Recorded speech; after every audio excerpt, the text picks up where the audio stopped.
Jésus est ressuscité.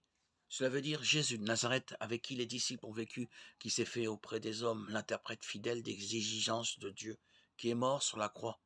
Voici qu'il est vivant. Il n'est pas un pur esprit, une âme, un ange, un être désincarné. C'est bien Jésus de Nazareth, qui est associé à la gloire du Père.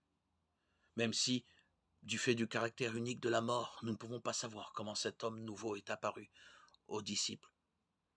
Le témoignage de ceux-ci s'impose à nous.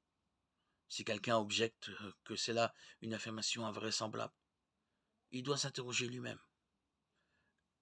Est-ce plus invraisemblable que de prétendre que, malgré certaines situations intolérables, Dieu est amour? Est-ce plus dur autant que le royaume de Dieu lui-même? La prédication de Jésus est confirmée au moment décisif où la mort menace d'engloutir la vie. Son message, le voici.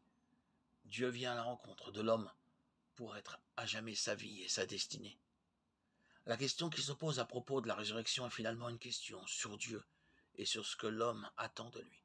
Paul dit d'une façon très nette, « Si le Christ n'est pas ressuscité, votre foi est vide. » 1 Corinthiens 15, 14. Jésus vit par la puissance de Dieu. Ce n'est pas tout. Il vit auprès du Père pour ses disciples, pour sa communauté. De même que pendant sa vie terrestre, à un moment donné de l'histoire, il a vécu pour les hommes, de même maintenant, il vit pour eux, auprès du Père. Et quand on dit qu'il vit pour eux, on ne songe pas à une attitude autre que celle de Jésus de Nazareth. On exprime bien plus son être profond et sa nature même. Les disciples nous ont laissé de nombreux récits de l'expérience qu'ils ont faite du Christ, voulant ainsi nous appeler à croire en lui. Jésus est vivant. Il est ressuscité.